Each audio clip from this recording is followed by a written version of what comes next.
America के राष्ट्रपति और एप्स्टीन फाइल्स के राजा मिस्टर डोनाल्ड ट्रंप आजकल जब भी अपना मुंह खोलते हैं तब हमेशा वो कुछ ऐसा कहते हैं जो उन्हें एक सहज इंसान नहीं बल्कि एक हताश और परेशान इंसान के तौर पर दिखाता है। ईरान वॉर को 2 महीने से ऊपर का वक्त हो गया है और ईरान को झुका देने की, तबाह कर देने की ट्रंप की सारी दलीलें एक मजाक बनकर रह गई हैं। अपने बयानबाजी से ट्रंप ने अमेरिका के राष्ट्रपति की कुर्सी की साख को अर्श से फर्श पर ला दिया है। एक राष्ट्रपति की कुर्सी की साख का पतन जितनी तेजी से ट्रंप ने किया है उतना पूरी दुनिया में किसी ने नहीं किया है। अमेरिका के सबसे बड़े अलायंस नेटो ने भी ट्रंप की इन्हीं हरकतों से ईरान वॉर में अमेरिका का साथ ना देने का डिसीजन लिया है। अगर दुनिया पर नजर डालें तो ट्रंप के इन बकवास भाषणों का जवाब हर देश ने बहुत सफाई के साथ और बहुत स्विफ्ट तरीके से दिया है। ट्रंप कोई भी उल जलूल बात इंडिया के कॉन्टेक्स्ट में कहते हैं तो हमारी इतनी हिम्मत नहीं पड़ती कि हम उसका एक क्रिटिकल जवाब दे सकें। ट्रंप इंडिया को लेके कभी टैरिफ की धमकी देते हैं और कभी प्रधानमंत्री मोदी का पॉलिटिकल करियर बर्बाद करने की बात कहते हैं। Modi is a great man.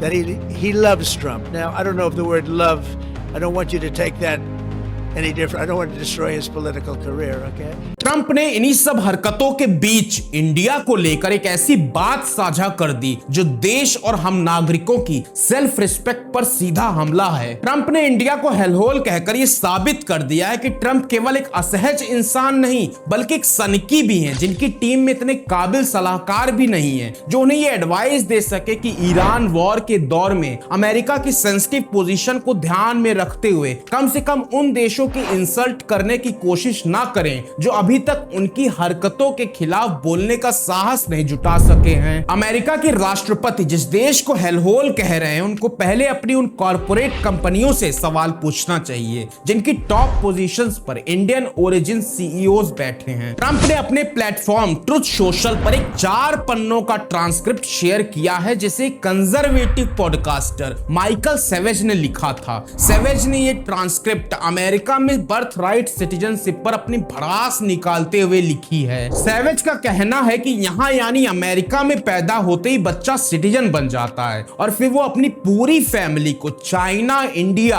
या किसी ऐसे ही हेलहोल से वहां यानी अमेरिका ले आता है। देखिए, माइकल सैवेज जिस चश्मे से इंडिया को देख रहे हैं शायद उसका लेंस उन्हें ठीक करवाना चाहिए। ट्रंप साहब जो इंडिया को बड़ा दोस्त बताते हैं, हावड़ी मोदी में हाथ पकड़कर घूमते हैं, वो ऐसे स्टेटमेंट्स को प्रमोट कर रहे हैं। जिस देश को ट्रंप हेलहोल कह रहे हैं जरा फुर्सत मिले तो उन्हें अमेरिका की उन बड़ी कॉर्पोरेट बिल्डिंग्स के टॉप फ्लोर पर नजर डालनी चाहिए। माइक्रोसॉफ्ट से लेकर गूगल तक, स्टारबक्स से लेकर एडोबी तक, वहां जो सीईओज बैठे हैं या बैठ चुके हैं वो इसी इंडिया की मिट्टी से निकल कर आए हैं जो आज अमेरिका की इकोनॉमी को अपने कंधों पर उठाए हुए हैं। लेकिन असली प्रॉब्लम ये नहीं है कि कुछ माइकल सेवेज जैसे अमेरिकन हम इंडियंस के बारे में ऐसा सोचते हैं। असली प्रॉब्लम हमें तब समझ आ सकती है जब इंट्रोस्पेक्शन इस चीज पर हो कि आखिर हम इंडियंस इंडिया छोड़कर अमेरिका जैसे देशों में एम्प्लॉयमेंट और बेटर लाइफ के लिए क्यों माइग्रेट करते हैं। हम अक्सर न्यू इंडिया और विश्व गुरु की बातें करते हैं लेकिन क्या आपको पता है कि पिछले 13 सालों में 20 लाख से ज्यादा लोगों ने इंडिया को अलविदा कह दिया है और ये कोई मामूली एक्सोडस नहीं है।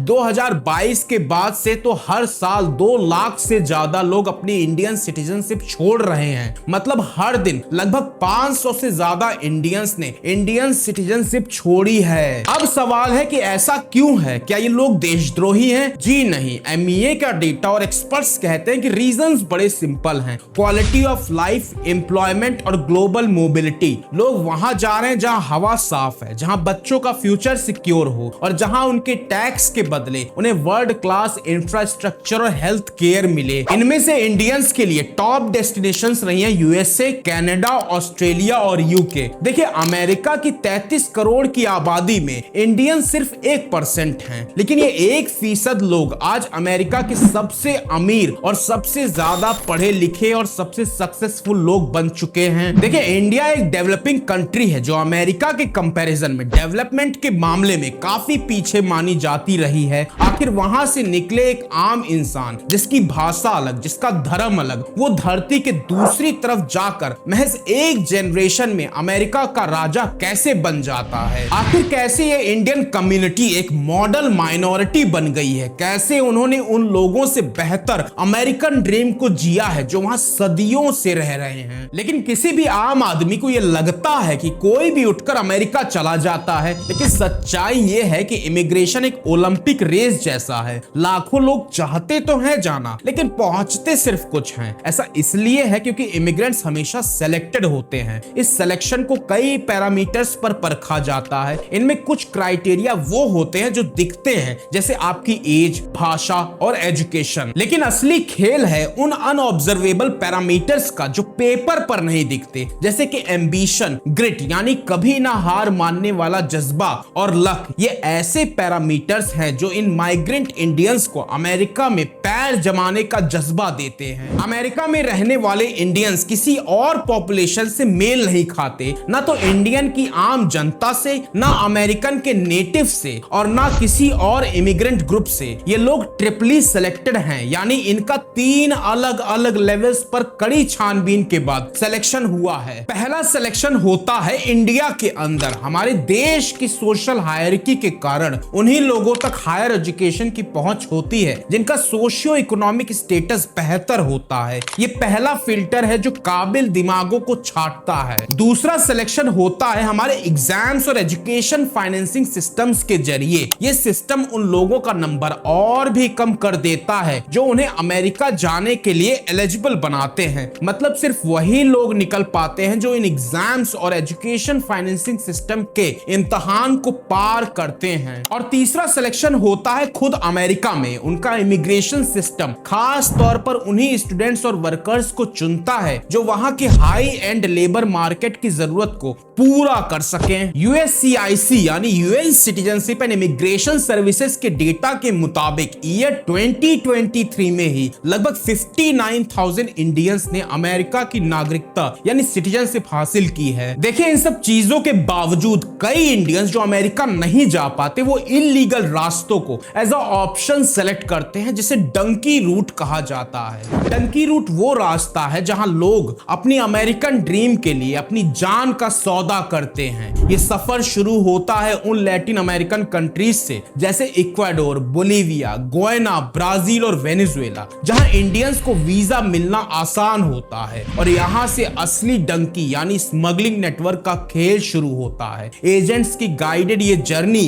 किसी मौत के कुएं से कम नहीं होती। इस डंकी रूट के रास्ते का सबसे खतरनाक हिस्सा शुरू होता है द डैरियन गैप से। कोलंबिया और पनामा के बीच का वो घना जंगल जहां न कानून है न इंसानियत। यहाँ माइग्रेंट्स का सामना सिर्फ जंगली जानवरों से नहीं बल्कि उन क्रिमिनल गैंग से भी होता है जो लूटपाट, वायलेंस और रेप जैसे हीनियस क्राइम्स करते हैं। इन रास्तों पर कोई मेडिकल फैसिलिटी नहीं होती और अगर इस सफर में किसी माइग्रेंट की जान चली जाए तो उनकी डेड बॉडी वापस घर लाने का कोई रास्ता भी नहीं होता। इस मौत के खेल के असली खिलाड़ी हैं एजेंट्स। इनका एक अपना पैरेलल सिस्टम चलता है। इन एजेंट्स के अलग अलग देशों में कनेक्शंस होते हैं जो इन्हें ह्यूमन ट्रैफिकिंग के इस नेटवर्क में गाइड करते हैं। ये कोई टूर गाइड नहीं है, ये मौत के सौदागर हैं। एक इंसान को बॉर्डर पार कराने का खर्चा 30 से 40 लाख रुपए से लेकर 1 करोड़ रुपए तक जाता है। सोचिए, लोग अपना घर बार, जमीन सब बेच देते हैं इस धोखे के लिए। माइग्रेशन पॉलिसी इंस्टीट्यूट का 2022 का डेटा कहता है कि अमेरिका में लगभग 3.75 लाख ऐसे इंडियंस रह रहे हैं जो अनऑथराइज्ड हैं, यानी जिनके पास वहां रहने के लिए लीगल कागज नहीं है। लेकिन चाहे लीगल रास्ता हो या इल्लीगल, आखिर ऐसा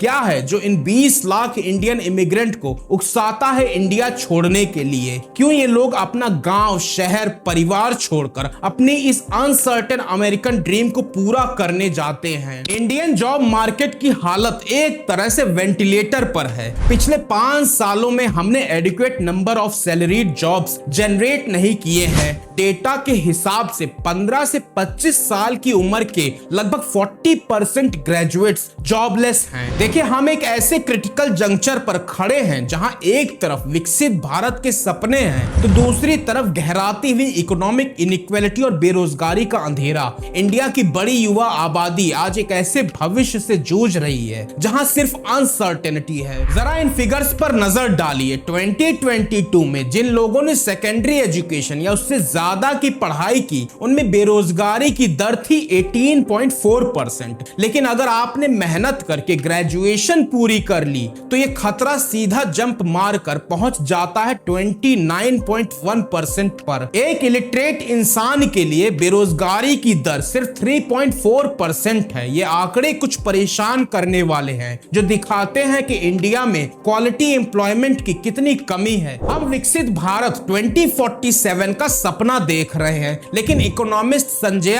बारू की किताब सेसेशन ऑफ द सक्सेसफुल एक बहुत ही डरावनी तस्वीर दिखाती है। वो कहते हैं कि इंडिया से सिर्फ ह्यूमन कैपिटल यानी लोग नहीं जा रहे हैं, बल्कि वेल्थ फ्लाइट हो रहा है, यानी भारत का पैसा भी विदेश जा रहा है। एक तरफ दुनिया भर में गल्फ कंट्रीज से लेकर यूएस, इजराइल और ताइवान तक सबको इंडियन लेबर चाहिए, चाहे वो कंस्ट्रक्शन वर्कर हो या आईटी प्रोफेशनल। हमारा खून पसीना पूरी दुनिया की इकोनॉमी को प्लग कर रहा है। दूसरी तरफ हमारा इंडिया का खुद का एफ्लुएंट क्लास यानी अमीर लोग एग्जिट का दरवाजा ढूंढ रहे हैं। संजय बारू अपनी किताब में लिखते हैं कि जब इंडिया विकसित भारत बनने की कोशिश कर रहा है और 2047 के सपने दिखाए जा रहे हैं, तब हमारा ग्लोबलाइज्ड एलीट आज के इंडिया को एनालाइज कर रहा है। उन्हें अपना अमृतकाल 2047 में नहीं बल्कि आज चाहिए। वो इंतजार नहीं करना चाहते, वो डेवलप्ड वर्ल्ड का हिस्सा अभी बनना चाहते हैं। और यही कारण है कि ज्यादातर माइग्रेटेड इंडियंस आज के इंडिया में विकसित भारत ढूंढते तो हैं पर उसे पाते नहीं हैं। देश के जाने माने इकोनॉमिस्ट और ब्लैक इकोनॉमी के एक्सपर्ट अरुण कुमार कहते हैं कि आज के माहौल में अमीर लोग भी इनसिक्योर महसूस कर रहे हैं, क्योंकि आज इंडिया में क्रोनी कैपिटलिज्म ने अब एक नया रूप ले लिया है। क्रोनी कैपिटलिज्म को अगर सिंपल लैंग्वेज में कहें तो ये एक ऐसा सिस्टम है जहां किसी बिजनेस की कामयाबी उसकी क्वालिटी या कंपटीशन पर नहीं, बल्कि बिजनेस लीडर्स और सरकार के बीच घनिष्ठ रिश्तों पर निर्भर करती है। अरुण कुमार कहते हैं कि जो कंपनीज बहुत प्रॉफिटेबल हैं, उन्हें बड़े बिजनेस हाउसेस, चाहे वो अडानी हो, अंबानी हो, उनके द्वारा हॉस्टाइल टेकओवर्स का सामना करना पड़ रहा है। जब बड़े खिलाड़ी ही सब कुछ निगल जाएंगे तो एक नए इनोवेटर या मिडिल लेवल बिजनेसमैन के लिए जगह कहां बचेगी, और इसका नतीजा आंकड़े सुनकर आप दंग रह जाएंगे। अरुण कुमार के मुताबिक 2019 में लगभग 2.5 lakh ultra high net worth individuals में लगभग 40,000 लोग देश छोड़कर जा चुके हैं। सोचिए दोस्तों, ये वो लोग हैं जिन्हें हम वेल्थ क्रिएटर्स कहते हैं, और इसी क्रोनी कैपिटलिज्म के चलते वो अपना पैसा और काबिलियत लेकर विदेश भाग रहे हैं। क्रोनिक जॉबलेसनेस यानी लगातार बनी रहने वाली बेरोजगारी आज मॉडेस्टली स्किल्ड लोगों को भी इस बात पर मजबूर कर रही है कि वो विदेश जाकर अपनी डिग्निटी तलाशें। सच तो यह है दोस्तों कि जब तक हम education, research and development, employment और एग्रीकल्चर में डीप रिफॉर्म्स नहीं लाएंगे, तब तक ये आउटफ्लो यानी इंडिया से बाहर जाने का प्रोसेस नहीं रुकेगा। इंडिया में अंडर एम्प्लॉयमेंट यानी काम की काबिलियत से कम काम मिलने का दर 62.28% है। मतलब अगर कोई इंजीनियर है तो वो डिलीवरी बॉय का काम करने पर मजबूर है। डिग्री हाथ में है लेकिन सिस्टम उन्हें वो डिग्निटी नहीं दे पा रहा जिसके वो हकदार हैं। सरकार ने अगस्त 2021 में ई श्रम पोर्टल लॉन्च किया था और सितंबर 2024 तक का डेटा देखिए, 30 करोड़ से ज्यादा अनऑर्गेनाइज्ड वर्कर्स ने वहां पर रजिस्टर किया था। ये 30 करोड़ वो लोग हैं जो बिना किसी सोशल सिक्योरिटी के, बिना किसी स्टेबल जॉब के सिर्फ गुजारा कर रहे हैं। जब घर में सिक्योरिटी ना हो और स्कोप खत्म होने लगे तो डंकी रूट के खतरे भी कम लगने लगते हैं। ऑब्जर्वर्स और एक्सपर्ट्स का कहना है कि इंडिया के युवाओं में, चाहे वो पढ़े लिखे हो या अनपढ़, बेहतर इकोनॉमिक अपॉर्चुनिटीज की तलाश एक जुनून बन चुकी है। हमने 2023 में राजकुमार हिरानी और शाहरुख खान की फिल्म डंकी देखी। पर्दे पर तो हमने वो स्ट्रगल देखा, लेकिन असलियत में ये फिल्म सिर्फ फिक्शन नहीं, ये उस कड़वे सच का एक विविड पोर्ट्रेयल है जिसे हजारों इंडियन युवा हर साल असलियत में झेल रहे हैं। पहले एक जज्बा होता था देश की सेवा करने के लिए वापस लौटना है। जब तक हम एम्प्लॉयमेंट और क्वालिटी एजुकेशन के इस ट्विन क्राइसिस को सॉल्व नहीं करेंगे, तब तक पासपोर्ट सरेंडर करने वालों की लाइन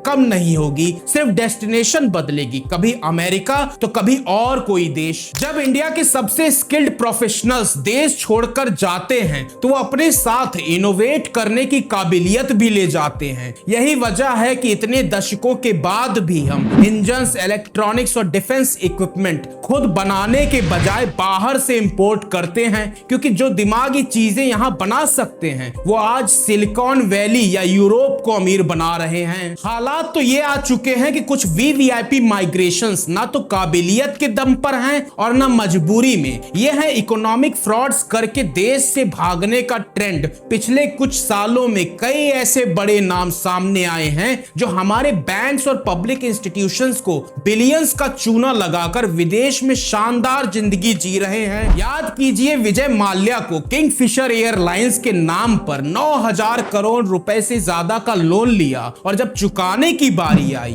तो 2016 में यूके भाग गए। फिर आते हैं हीरा व्यापारी नीरव मोदी और उनके मामा मेहुल चौकसी। पंजाब नेशनल बैंक का 13,000 करोड़ रुपए का स्कैम किया और 2018 में गायब हो गए। ललित मोदी आईपीएल के कर्ता धर्ता, जिन पर 400 करोड़ से ज्यादा का टैक्स इवेजन और मनी लॉन्ड्रिंग का आरोप है, वो 2010 से ही यूके में अपना डेरा जमाए बैठे हैं। फिर आर्म्स डीलर संजय भंडारी और डायमंड मर्चेंट जतिन मेहता जैसे नाम भी हैं जिन्होंने करोड़ों का घोटाला किया और हाइडिंग में चले गए। और इस इलीगल फ्यूजिटिव इमिग्रेशन की लिस्ट भी बहुत लंबी है। सरकारी आंकड़े बताते हैं कि सिर्फ 2015 से 2019 के बीच 38 इकोनॉमिक ऑफेंडर्स भारत छोड़कर भाग चुके हैं। 2015 में सियोल में इंडियन डायस्पोरा को एड्रेस करते हुए पीएम मोदी ने कहा था कि एक वक्त ऐसा था जब लोग सोचते थे कि उन्होंने पिछले जन्म में कौन सा पाप किया जो वो भारत में पैदा हुए। उन्होंने कहा कि लोग सिस्टम से नाराज होकर देश छोड़कर जाते थे, लेकिन अब प्रोफेशनल्स वापस आने के लिए बेताब हैं। एक समय था जब लोग यार पता नहीं पिछले जन्म में क्या पाप किया था, हिंदुस्तान में पैदा हुए, ये कोई देश है, ये कोई सरकार है, ये कोई लोग है, चलो छोड़ो चले जाए कहीं और लोग निकल पड़ते थे। कुछ वर्षों में तो हम ये भी देखते थे, उद्योग जगत के लोग कहते भाई अब तो यहाँ व्यापार नहीं करना, अब यहाँ नहीं रहना है, और ज्यादातर लोगों ने तो एक पैर बाहर रख ही दिया था। और मैं आज विश्वास से कह सकता हूँ कि अलग अलग जीवन के गणमान्य लोग, बड़े बड़े साइंटिस्ट क्यों ना, विदेशों में कितनी ही कमाई क्यों ना होती हो, उससे कम कमाई होती हो, तो भी आज भारत वापस आने के लिए उत्सुक हो रहे हैं, आनंदित हो। अगर आज हमें इंडिया को सच में एक पावरफुल और सेल्फ रिलायंट नेशन बनाना है तो हमारे नेताओं को बयानबाजी और जुमलेबाजी से ऊपर उठकर स्ट्रॉन्ग डिसीजंस लेने होंगे। इंडियन पॉलिटिक्स सिर्फ पॉलिटिक्स फॉर पॉलिटिकल पार्टी नहीं, बल्कि पॉलिटिक्स फॉर इंडिया होनी चाहिए। धर्म और कास्ट की पॉलिटिक्स फॉर पावर छोड़कर पॉलिटिक्स फॉर इंडियन पर्पस करने का संकल्प हम इंडियंस को लेना पड़ेगा। इसमें सरकार से बड़ा रोल हम इंडियंस का आता है, जिन्हें नेताओं को अकाउंटेबल ठहराना पड़ेगा, यानी सवाल पूछने पड़ेंगे। इकोनॉमिक इक्वेलिटी और यूथ अपॉर्चुनिटी ही इंडिया के ब्रेन ड्रेन की रफ्तार को रोक सकता है। आई होप आज का ये वीडियो आपको इन्फॉर्मेटिव लगा हो। अगर लगा हो तो लाइक करें, नए हैं चैनल पे तो सब्सक्राइब करें। इस वीडियो को अपना अनमोल समय देने के लिए बहुत बहुत धन्यवाद।